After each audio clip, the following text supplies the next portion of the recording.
ज्ञानतिमिरान्धस्य ज्ञानाञ्जनशलाकया चक्षुरुन्मीलितं येन तस्मै श्रीगुरुवे नमः। वन्देऽहं श्रीगुरो श्रीयुतपदकमलं श्रीगुरून् वैष्णवांश्च श्रीरूपं साग्रजातं सहगण रघुनाथान्वितं तं सजीवं सावधूतं सावधूतं परिजनसहितं कृष्णचैतन्यदेवं श्री राधा कृष्ण पादान् सहगण ललिता श्री विशाखान्विताश्च नमो महावदन्याय कृष्ण प्रेम प्रदायते कृष्णाय कृष्ण चैतन्या नामने गौरतुचे नमः। तप्त कांचन गौरांगी राधे वृंदावनेश्वरी विश्वानुसुते देवी प्रणमामि हरिप्रिये। हे कृष्ण करुणा सिंधु दीनबंधु जगतपते गोपेश गोपिका कांत राधा कांत नमस्तुते। वृंदाय तुलसी देव्ये प्रियाय केशवस्य च कृष्ण भक्ति प्रदे देवी सत्यवते नमो नमः। वाञ्छा कल्पतरुभ्यश्च कृपा सिन्धुभ्येव च पतितानां पावनेभ्यो वैष्णवेभ्यो नमो नमः। जय श्री कृष्ण चैतन्य प्रभु नित्यानंद श्री अद्वैत गदाधर शिवासादि गौर भक्त वृंद हरे कृष्णा कृष्ण कृष्ण हरे हरे हरे राम राम राम हरे हरे। सर्वप्रथम भगवान के अभिन्न प्रकाश विग्रह परम आराध्य गुरुपाद पद्म त्रिदंडी स्वामी अष्टोत्तर शिष्मद भक्ति प्रसाद विष्णु गोस्वामी गुरु महाराज के चरण कमलों में कोटि कोटि दंडवत ज्ञापन करते हुए उनकी अहेतु की कृपा की प्रार्थना करती हूँ। वे हम पे कृपा वर्षण करे ताकि निज कर्ताभिमान भाव को छोड़कर केवल उनकी वाणी के वाहक के रूप में अपना परिचय दे सकें।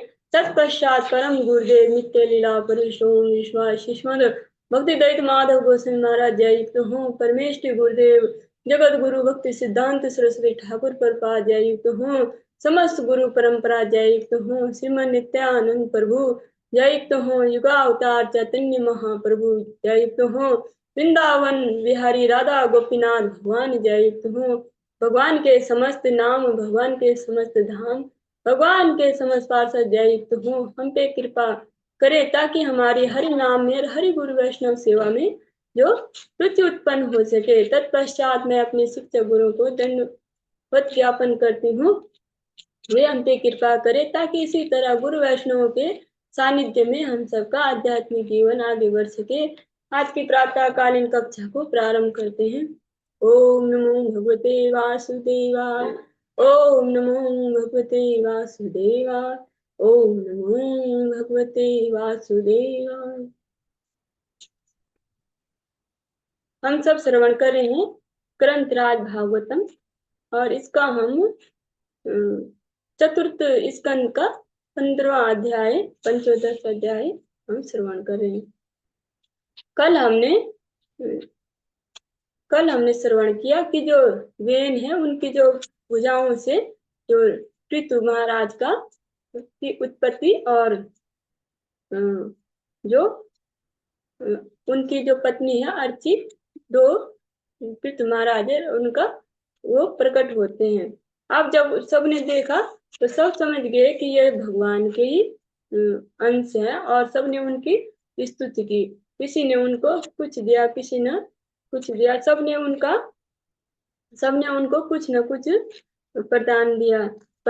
तो शिव जी हैं उन्होंने उनको जो चंद्रमा जिसमें जड़ित थे ऐसी तलवारें दी। माता पार्वती ने भी उनको ढाल दिया। जो भगवान विष्णु है उन्होंने चक्र दिया और सबने कुछ न कुछ यहाँ तक कि पर्वत समुद्र नदियां और जो वहां के सभी जन थे सबने उन्हें कुछ न कुछ दिया और दूत मागत उनकी स्तुतियां कर रहे हैं। अब हम उन स्तुतियों को सुनकर जो पृथु महाराज है वो मंद मंद मुस्काए और गंभीर वाणी से उन्होंने बोला। पृथुवाचा भो सुत हे मागत सौम्य बंदी लोके दुना स्पष्ट गुणस्य मे स्यात् किमा श्रियो मे स्तव एव एष योज्यताम् मा मय्य भुवन वितथा गिरो वः। राजा पृथु ने कहा, हे भद्र सूत मागध तथा अन्य प्रार्थनारत भक्तों, आपने जिन गुणों का व्याख्यान किया है वे तो अभी मुझ में प्रकट ही नहीं हुए, तो फिर आप मेरे इन गुणों की क्यों प्रशंसा कर रहे हैं?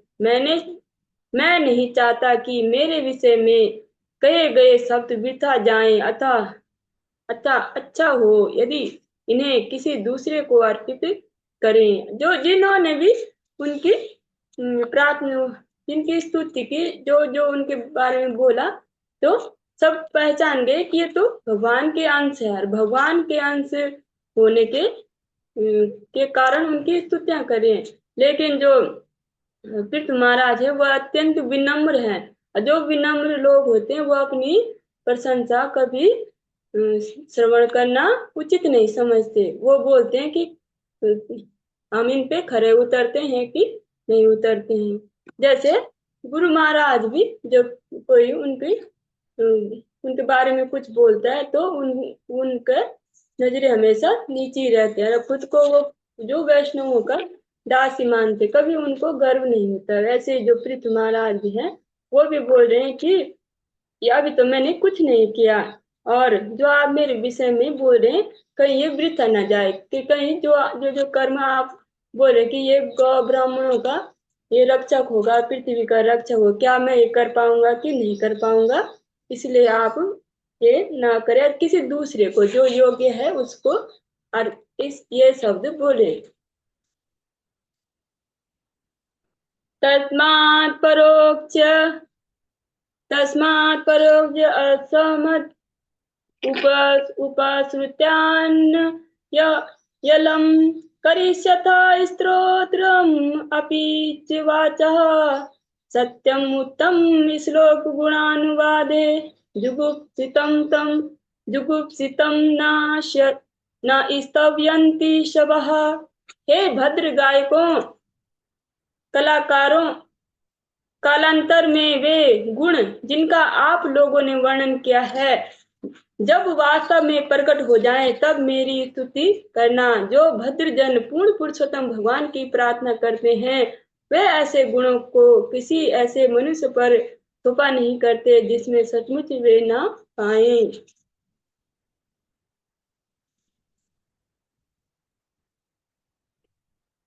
महत् गुणात्मानि कर्तुर्मीश कस्तवाके स्थावयते सतोऽपि तेषा केशाभि भविष्यन्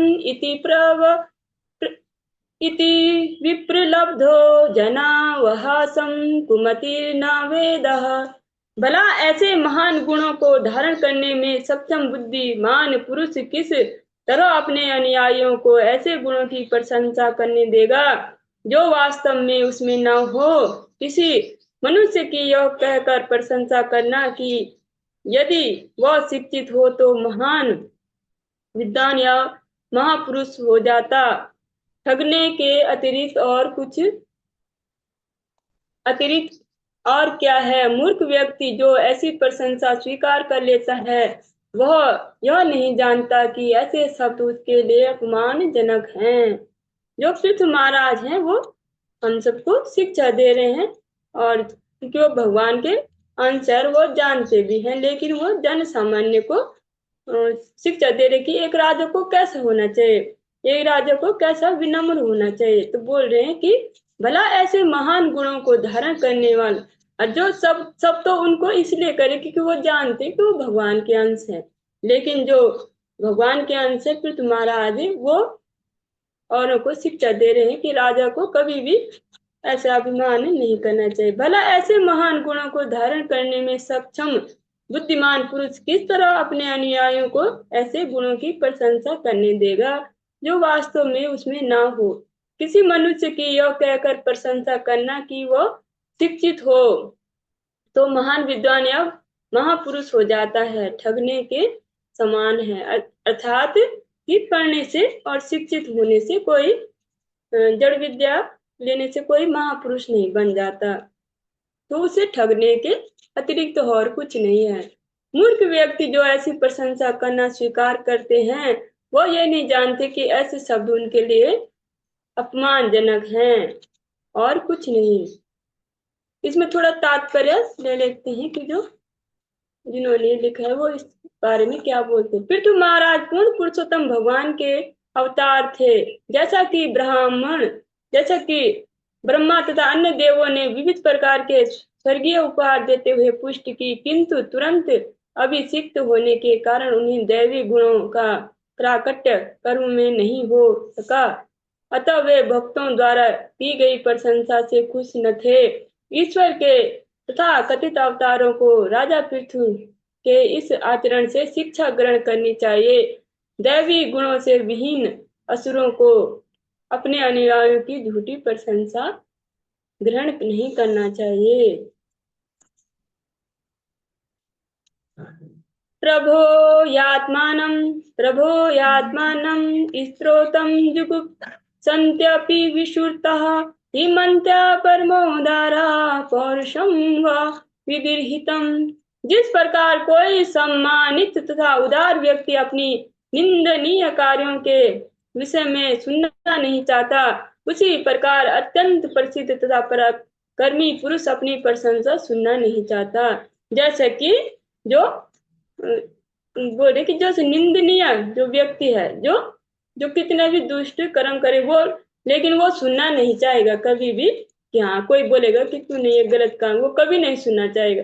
वैसे जो महापुरुष होते हैं और पराक्रमी पुरुष होते हैं, वो कभी भी अपनी प्रशंसा नहीं सुनना चाहते, कभी भी नहीं सुन। वो उसी तरह उसे मतलब कभी नहीं, मन से भी नहीं चाहते। तो कोई तो बोलते हैं कि हम नहीं चाहते, लेकिन वो चाहते हैं। लेकिन जो महापुरुष होते हैं वो कभी नहीं चाहते, चाहे वो बोले चाहे ना बोले, चाहे वो शब्दों से व्यक्त करे ना कर सके, लेकिन वो कभी नहीं चाहते कि वो अपनी प्रशंसा सुनना, वो कभी नहीं चाहते। तो वही पृथ्वी महाराज यहाँ पे हमको शिक्षा दे रहे हैं।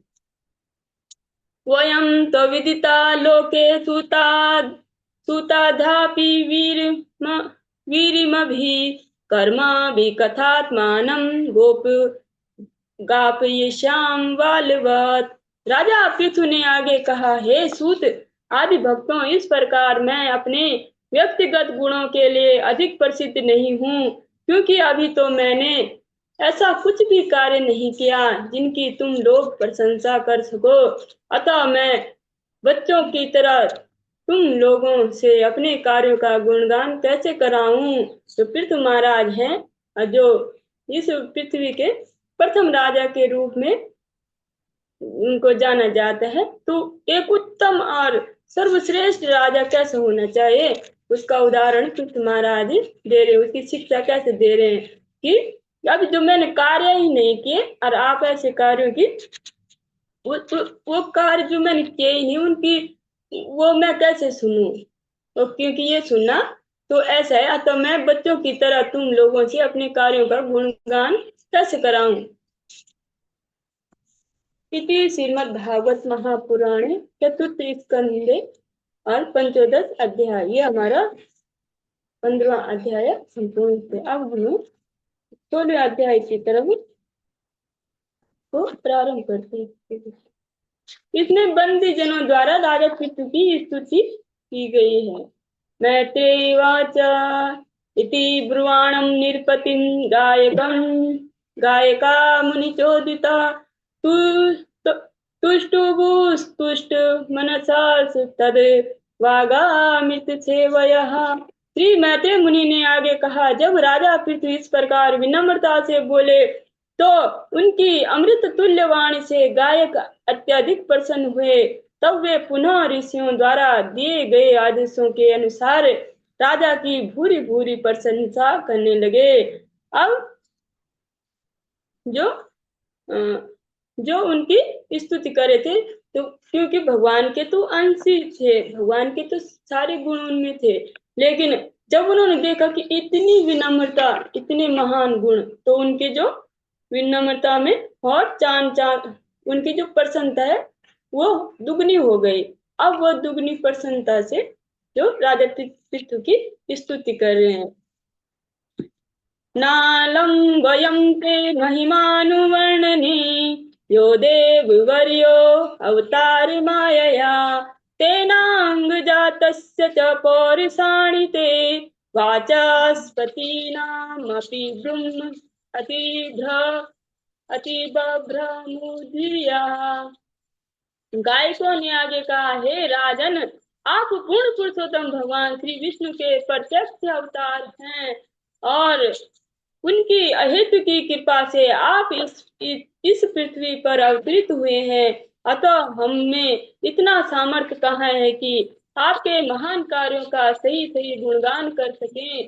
यद्यपि आप राजा वेन के शरीर से प्रकट हुए तो भी ब्रह्मा तथा अन्य देवताओं के समान बड़े बड़े वाचक वक्ता भी आपके महिमामय कार्यों का सही सही वर्णन नहीं कर सकते।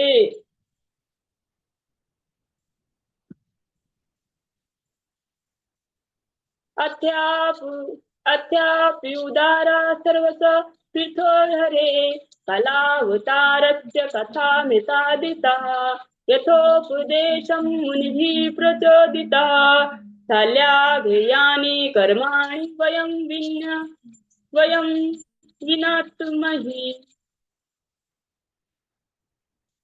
वितन्महि। यद्यपि हम आपको ठीक ठीक से गुणगान कर सकने में असमर्थ हैं, तो भी हमें आपके कार्यों की महिमा के गायन में दिव्य आस्वादन प्राप्त हो रहा है। हम प्राधिकार प्राप्त मुनियों तथा पंडितों से मिले आदेशों के अनुसार ही आपकी महिमा का वर्णन कर रहे हैं। जो नागत मागध जो लोग थे जो स्तुति कर रहे हैं, वो बोल रहे हैं कि ये तो हम जो जो जो पंडित और मुनियों ने जो हमें आदेश दिया है, हम तो उससे आपका वर्णन करें। कोई आपको ऐसे ही वर्णन नहीं करे। आपकी प्रसन्नता जो हमने सुना है वो भी मुनियों से, जो श्रेष्ठ मुनियों से, वही हम वर्णन कर रहे हैं। आपके जो महिमा वर्णन में हमें बहुत आसाधन, परम दिव्य आसाधन प्राप्त हो रहा है। दिव्य जो आनंद का हम आस्वादन कर रहे हैं। फिर भी हम जो कुछ भी कह रहे हैं वह अपर्याप्त और नगण्य है, और जो भी हमने कुछ बोला वो तो कुछ भी नहीं है, नगण्य है। हे राजन, क्योंकि आप पूर्ण पुरुषोत्तम भगवान के साक्षात अवतार हैं, अतः आपके समस्त कार्य उदार तथा सदैव प्रशंसनीय हैं। ऐसा धर्मभृतां श्रेष्ठो लोकं धर्मानुवर्तयन् गोप्ता च धर्मसूतेनां शास्ता तत्परिपन्थिनाम्। हे राजा महाराज पृथु धार्मिक नियमों के पालन करने वालों में सर्वश्रेष्ठ हैं। अतः वे प्रत्येक व्यक्ति को धर्म में प्रवृत्त करेंगे और धर्म के उन सिद्धांतों की रक्षा करेंगे। अधर्मियों तथा नास्तिकों के लिए महान दंड दाता भी होंगे। जो पृथ्वी महाराज सबकी रक्षा करेंगे, और सबसे बड़ा और महान कार्य क्या है, वो जो पृथ्वी वासियों जिनके वो राजा है, उनके हृदय में भक्ति का संचार करेंगे, उनको भक्ति में लगाएंगे, उनको बोलेंगे कि आपको भक्ति करना अत्यंत आवश्यक है। वो हम आगे वर्णन करेंगे। तो महाराज पृथु इतना बोलते हैं कि जब पूरी प्रजा उनसे प्रेम करती है और बोलते हैं कि अगर आपने ये ऐसा नहीं किया तो अगर मैं दूसरे लोक में भी रहूंगा वहां भी मुझे दुख भोगना पड़ेगा। जिस राजा की प्रजाएं भगवान की भक्ति नहीं करती उनको दुख भोगना पड़ता है, और जिनके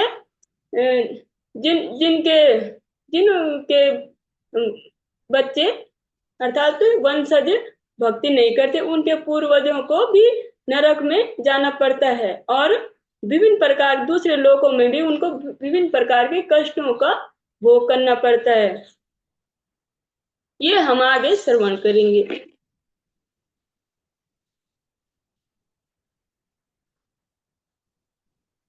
तो जो स्तुति करे वो क्या बोल रहे हैं कि आप धार्मिक नियमों के पालन करने वालों में सर्वश्रेष्ठ हैं, अतः वे प्रत्येक व्यक्ति को धर्म में प्रवृत्त करेंगे और धर्म के उन सिद्धांतों की रक्षा करेंगे। अधर्मियों तथा नास्तिकों के लिए वे महान दंड दाता भी होंगे। ऐसा वे लोक पालाना विभत्य एकस्तनोतनुः काले काले यथा भागम लोकयो रुभयोर्हितम्। हे राजा, अकेले अपने ही शरीर में यथा समय समस्त जीवात्माओं का पालन करने तथा विभिन्न प्रकार के कार्यों को संपन्न करने हेतु विभिन्न देवताओं के रूप में प्रकट होकर उनको प्रसन्न रखने में समर्थ होंगे। इस प्रकार वे प्रजा को वैदिक यज्ञ करने हेतु प्रेरित करके स्वर्ग लोक का पालन करेंगे। यथा समय वे उचित वर्षा द्वारा इस पृथ्वी का भी पालन करेंगे। वसु काला उपादत्ते काले चायं विमुच्यति समा सर्वेषु भूतेषु प्रतपन् सूर्यवद विभु। यह राजा पृथु सूर्य के समान प्रतापी होंगे और जिस प्रकार सूर्य देव हर एक को समान रूप से अपना प्रकाश वितरित करते हैं, उसी प्रकार राजा पृथु अपनी कृपा सबको वितरित करेंगे। जिस प्रकार सूर्य 8 मास तक जल को वाष्पित करते हैं और वर्षा ऋतु में प्रचुर मात्रा में लौटा देते हैं, उसी प्रकार यह राजा भी नागरिकों से कर वसूल करेंगे और आवश्यकता पड़ने पर इस धन को जो उनकी सेवा में लगा देंगे। तितिक्षित्या करम वैन्या उपर्या कर्मतामपि भूतानां करुणा शाश्वत आर्तानां क्षितिवृत्तिमान। यह राजा पृथु समस्त नागरिकों पर अत्यधिक दयालु रहेंगे। यदि एक दिन पुरुष विधि विधानों की अवहेलना करके राजा के सिर पर अपना पांव रख दे, तो भी यह राजा अपनी अहेतु की कृपा से उस पर ध्यान न देकर क्षमा कर देंगे। जगत के रक्षक के रूप में ये पृथ्वी की ही भांति सहिष्णु होंगे।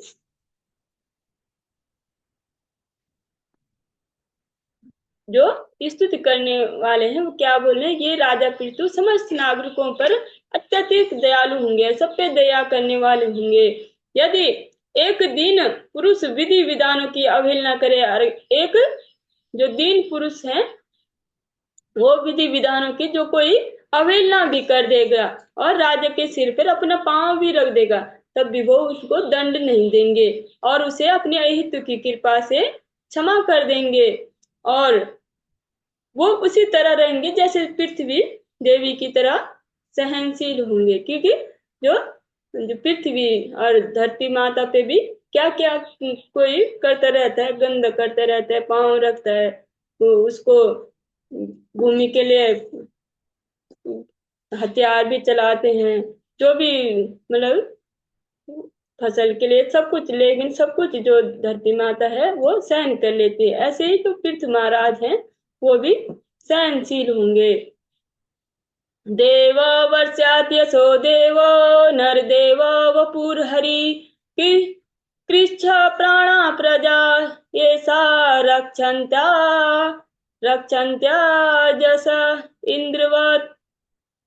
जब वर्षा नहीं होगी और जल के अभाव से नागरिक घोर संकट में होंगे, तो राजवेशधारी भगवान स्वर्ग के राजा इंद्र के समान जल की पूर्ति करेंगे। इस प्रकार अनावृष्टि सूखे से वे नागरिकों की रक्षा कर सकेंगे। अप्यायत्यासो लोकं वदनामृत्या मूर्तिनः सानुरागावलोकेन विशद अस्मित चारुणः। यह राजा पृथु महाराज अपनी प्यारी चितवन तथा अपने चंद्रमा सदृश मुखमंडल से जो लोगों के लिए अत्यधिक प्यार से सदैव हंसता रहता है, उस सबके शांत जीवन में और वृद्धि करेंगे और जो राजा पृथु क्या होंगे, वो हमेशा शांत और हमेशा उनका जो मुखमंडल है वो हंसता हुआ रहेगा। क्योंकि जो राजा होते हैं, या तो कोई भी, चाहे परिवार का बड़ा सदस्य हो, या तो कोई भी या कोई भी बड़ा जैसे नेता हो, चाहे कोई टीचर हो, चाहे कोई भी जो जो बड़े बड़े उसमें रहते हैं, जिनके नीचे वालों की जिन पे जिम्मेवारी रहते हैं, हम सरल शब्दों में समझ सकते हैं, जिनकी जो अपने से नीचे वाले हैं उनकी जिम्मेवारी है, उनको हमेशा स्माइलिंग फेस होना उनका आवश्यक है। क्योंकि तब दूसरे उससे कनेक्ट हो सकेंगे। अगर वो हमेशा गुस्से में रहेगा तो जो लोग उनसे बात करना भी पसंद नहीं करते, और और उनसे दूर दूर ही रहते हैं, उतना आनंद नहीं ले पाते अपने कार्यों का। लेकिन जो पृथ्वी महाराज क्या होंगे, हमेशा उनका हंसता हुआ मुखमंडल रहेगा और वो शांत रहेंगे। ऐसा जो उनकी स्तुतियां कर रहे हैं, ऐसे वो होंगे। अव्यक्तावर्तम अव्यक्तावर्तम ऐसा नुगुणा कार्यो गंभीर वैसा उपगुप्ता वित्त अनंत महात्म्या गुणैक धामा पृथु प्रचेता इव संवितात्मा। गायकों ने आगे कहा, राजा द्वारा अपनाई गई नीतियों को कोई भी नहीं समझ सकेगा। उनके कार्य भी गुप्त रहेंगे और कोई यह ना जान सकेगा कि वे प्रत्येक कार्य को किस प्रकार सफल बनाएंगे। और कोश सदैव उनका कोश सदा ही लोगों से अज्ञात रहेगा। वे अनंत महिमा तथा उत्तम गुणों के आगार होंगे। उनका पद स्थायी तथा प्रसन्न बना रहेगा। जिस प्रकार की समुद्र के देव वरुण चारों ओर जल से ढके रहेंगे। और जो राजा का गुण होना चाहिए, ये तो लोगों के लिए, प्रजा के लिए जो आवश्यक है, लेकिन जो अपने राज्य के लिए को अच्छे से चलाने के लिए जो नीति है वो भी बता रहे हैं कि ये क्या होंगे। ये अपना राज्य को हमेशा गुप्त रखेंगे किसी को, और ये अपने कार्यों को ऐसे करेंगे कोई जान भी नहीं पाएगा कि ये कैसे इनको पूर्ण करेंगे। ये राजनीति जो अपनी जो कुशल राजनेता होते हैं, वो इस तरह से अपनी नीतियों को सबके सामने बोलते नहीं कि वो किस तरह कर रहे हैं। और इसी तरह वे अनंत महिमा तथा उत्तम गुणों के आगार होंगे। उनका पद स्थायी प्रसन्न बना रहेगा। जिस प्रकार समुद्र के देव वरुण जल से ढके रहते हैं।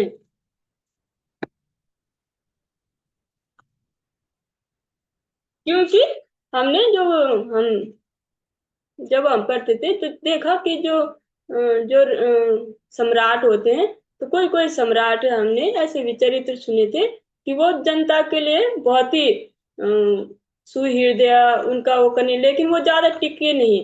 क्योंकि ज्यादा सुहृद होना वो भी खतरे से खाली नहीं है। और क्योंकि ये तो भगवान है, सर्वगुण उन पे संपन्न है। लेकिन जो ऐसे लोग भी होते हैं जो सब कुछ लुटा, लेकिन वो उनके फ्यूचर के लिए उनके पास कुछ नहीं बचता। लेकिन इसमें जो पृथ्वी महाराज हैं वो क्या है, वो जो अपनी बोले कि अपना राज को हमेशा छिपा करेंगे और अपनी जो नीतियां हैं वो गुप्त रखेंगे। जो एक कुशल राजा को होना होना चाहिए, जो प्रशासक है उसको कैसे होना चाहिए, इसमें सब बता रहे हैं। दुरासदो दुर्विश विषः आसन्नापि विदुर्वत भविन्तुं शक्यो वेनाड्युत हितो नला। राजा पृथु का जन्म राजा वेन के मृत शरीर से उसी प्रकार हुआ है जिस प्रकार अरण्य काठ से अग्नि उत्पन्न होती है। अतः राजा पृथु सदैव अग्नि के समान रहेंगे और शत्रु उनके पास तक नहीं पहुंच पाएंगे। निसंदेह वे अपने शत्रुओं के लिए दुस्सह होंगे। वे उनके पास रहकर भी उनके पास नहीं पहुंच पाएंगे, मानो वे दूर रहने हेतु बने हों, कोई भी राजा पृथ्वी को हरा नहीं सकेगा। अंतर्बहिश्च भूतानां पश्चन् कर्माणि चारणे उदासीना युवाधक्ष वायुरात्मेव देहिनाम्।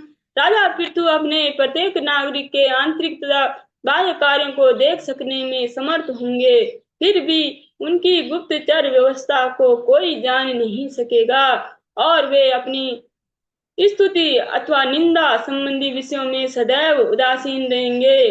और जो राजा हैं कैसे होंगे, ना वो अपनी स्तुतियां सुनना पसंद करेंगे और ना ही उनको निंदा से कोई प्रभाव पड़ने वाला है। वो ऐसे रहे उदासीन, अर्थात कोई कोई उनको प्रभाव नहीं पड़ेगा।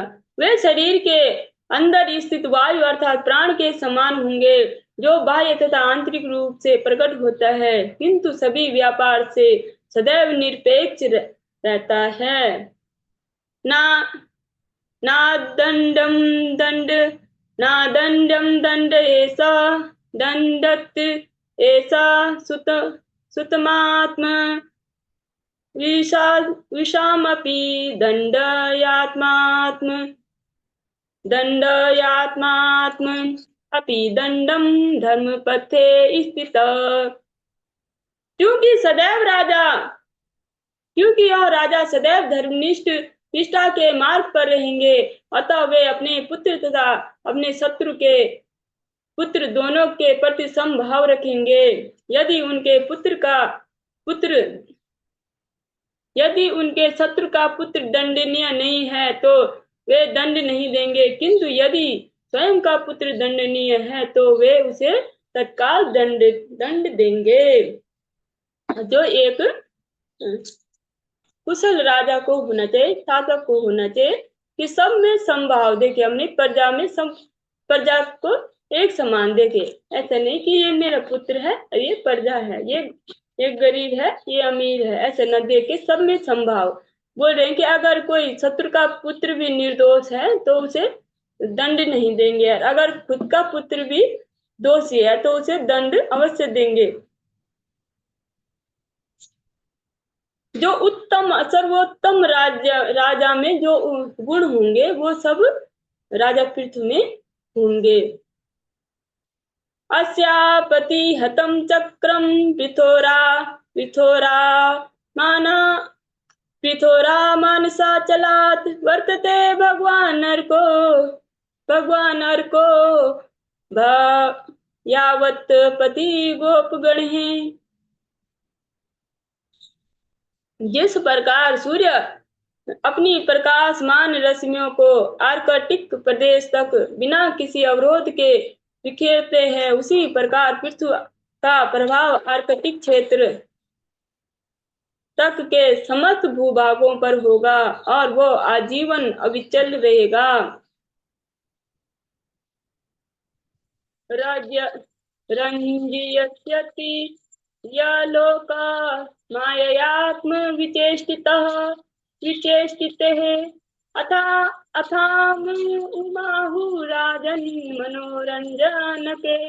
मनोरंजन के प्रजा। ये राजा अपने व्यवहारिक कार्यों द्वारा सबको प्रसन्न करेंगे और उनके सारे नागरिक अत्यंत प्रसन्न होंगे। इस कारण नागरिकों को उन्हें अपना शासक राज्य स्वीकार करने में अत्यधिक संतोष मिलेगा। ऐसे राजा जहाँ होंगे वहां की प्रजा तो अत्यंत प्रसन्न होगी और किसी भी प्रकार का उनको कोई दुख नहीं होगा। दृढ़वता सत्यसंधो ब्रह्मणो विद्धि सेवका सर्वभूताना मानदो दीनवत्सलः। हे राजा दृढ़ संकल्प वाला सत्यव्रती होंगे। ये ब्राह्मण संस्कृति के प्रेमी, वृद्धों की सेवा करने वाले और शरणागत को आश्रय देने वाले होंगे। ये सबका सम्मान करेंगे और दीन दुखियों तथा अबोधों पर सदैव कृपालु होंगे। मातृभक्ति परा स्त्रीषु पत्न्या पत्न्यामर्धा इवात्मनः प्रजासु पितृवत् पितृवत् स्निग्धा किंकरो ब्रह्मवादिनाम। ये राजा सभी स्त्रियों को अपनी माता के समान सम्मान देंगे और अपनी पत्नी को अपने शरीर का आधा अंग अर्धांगिनी मानेंगे। ये अपनी प्रजा के प्रति पिता के समान स्नेही होंगे और अपने आप को श्री भगवान की महिमा उपदेश करने वाले भक्तों का परम आज्ञाकारी दास समझेंगे। और उत्तम उत्तम सारे गुण, जो सर्वोत्तम, इतने गुण तो सिर्फ भगवान ही में हो सकते हैं। बोल रहे हैं कि ये राजा क्या होगा, जो सारी स्त्रियां हैं माता के समान समझेंगे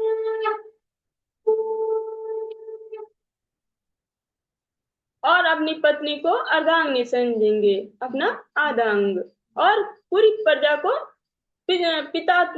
पिता के समान स्नेह करेंगे और अपने आप को क्या समझेंगे, राजा नहीं समझेंगे और भगवान नहीं समझेंगे। कैसे समझेंगे, वो भगवान के जो बोल रहे कि करने वाले भक्तों का परम आज्ञाकारी दास समझेंगे। खुद को क्या समझेंगे, भगवान के जो शुद्ध भक्त हैं, जो भगवान की भक्ति करते हैं, उनका दास समझेंगे।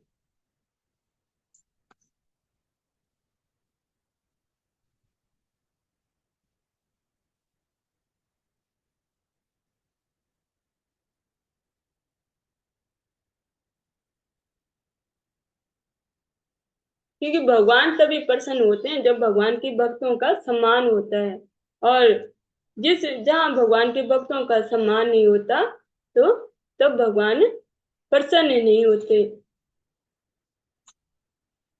देहिनात्मवत् प्रेष्टा सुहृदां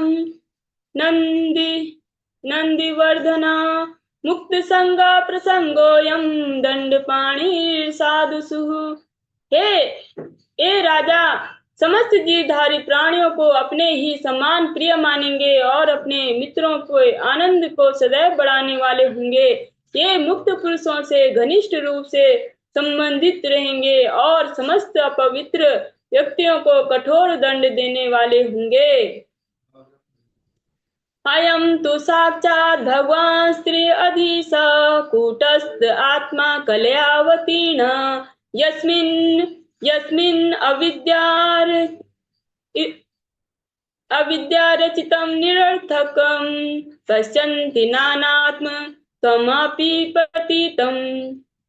यह राजा तीनों लोकों के स्वामी हैं और साक्षात पूर्ण पुरुषोत्तम भगवान ने इन्हें शक्ति प्रदान की है। ये अपरिवर्तनीय हैं और परमेश्वर के सत्यावेश अवतार हैं।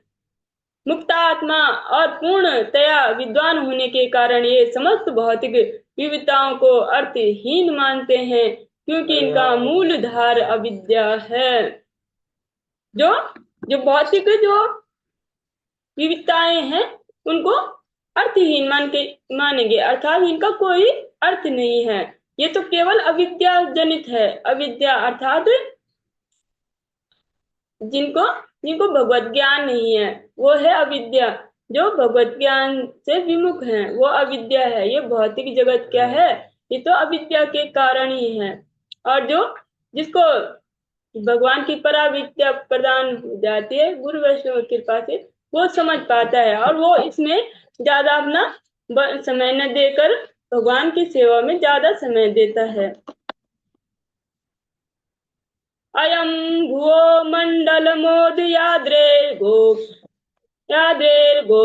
करीवीरो नरदेव नाथा अस्थाय जैत्रम रथमात चापा पर्यास्ते दक्षिणतो यथार्क।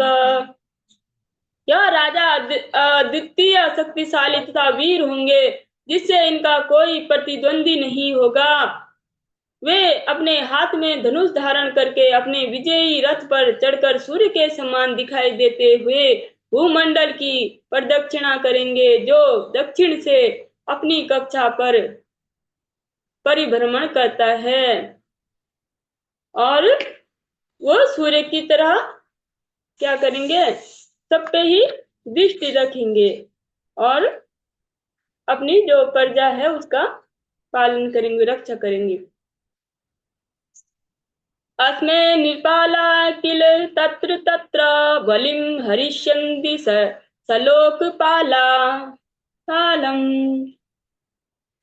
सलोकपाला मंसयन्त एषां स्त्रिया आदिराजं चक्रायुधं तद् यथा उद्धरन्त्यः।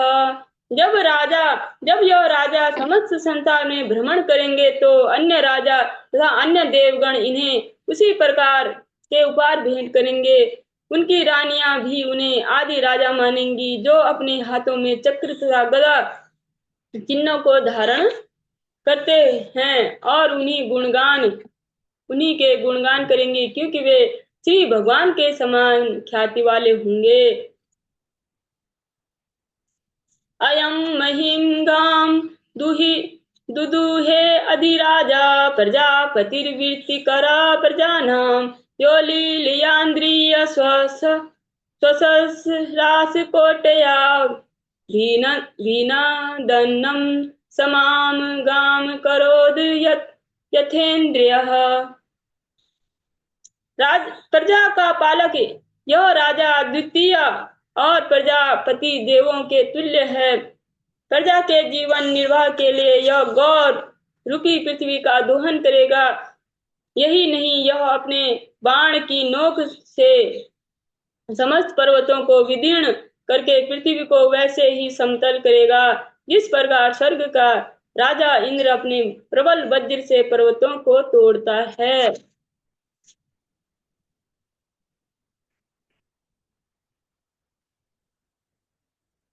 विस्फुर्जयन् नाजिगवं धनुः स्वयं यदा यदा चरत् क्षमां विश्यामाजो तदा निलील्युर्दिशि दिश्यन्तो डांगूलम् उद्यम यथा मृगेंद्र। जब सिंह अपनी पूंछ ऊपर उठाकर वन में विचरण करता है उस समय छोटे छोटे पशु छिप जाते हैं। इसी प्रकार जब राजा पृथु अपने राज्य में भ्रमण करेंगे और बकरों तथा बैलों के सींग से बने अपने धनुष की टंकार करेंगे जिनका युद्ध में कोई सामना नहीं कर सकेगा, तो सभी आसुरी धूर्त कपटी और चोर चारों दिशाओं में छिप जाएंगे।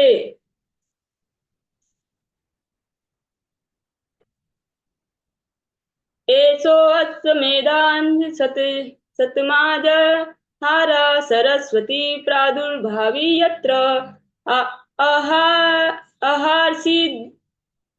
अहार्षीद् यस्य हयं पुरन्दरा सता कर्तुश्च चरमे वर्तमाने। यह राजा सरस्वती नदी के उद्गम स्थान पर 100 अश्वमेध यज्ञ करेंगे। अंतिम यज्ञ के समय स्वर्ग का राजा इंद्र यज्ञ के घोड़े को चुरा लेगा। ऐसा स्वसद्ध भुवने समेत्य सनत कुमारं भवन्तमेकम् आराध्य भक्त्या यालवतामलं तजा ज्ञानं यतो ब्रह्म परम वदन्ति। यह राजा पृथु अपने प्रसाद के उद्यान में 4 कुमारों में से एक सनत कुमार से भेंट करेंगे। राजा उनकी भक्ति पूर्वक पूजा करेंगे और उनके सौभाग्यवश उपदेश प्राप्त करेंगे जिससे मनुष्य दिव्य आनंद उठा सकता है। तत्र तत्र गृहस्ताता इति विशूत विक्रमा शोषयत्यात्माशिता गाथा पृथु पराक्रमः। इस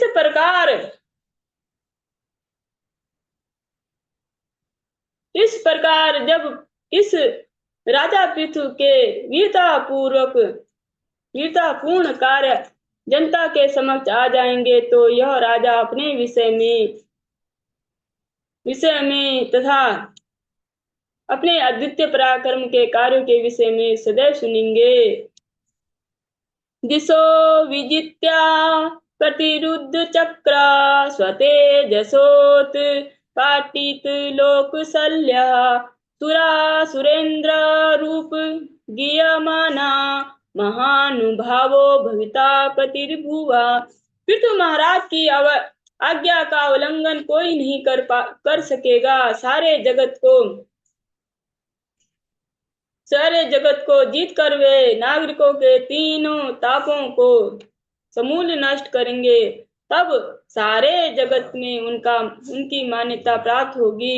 तब सुर तथा असुर दोनों उनके उदार कार्यों की निसंदेह प्रशंसा करेंगे। इसी के साथ ये हमारा 16 अध्याय संपूर्ण होते हैं और आज की कक्षा को भी हम यहाँ पे विश्राम देते हैं। वांछा कल्पतरुभ्यश्च कृपा सिन्धुभ्यश्च पतितानां पावनेभ्यो वैष्णवेभ्यो सबको हरे कृष्ण माता जी, सबको हरे कृष्ण। दंडवत प्रणाम, सबको दंडवत प्रणाम।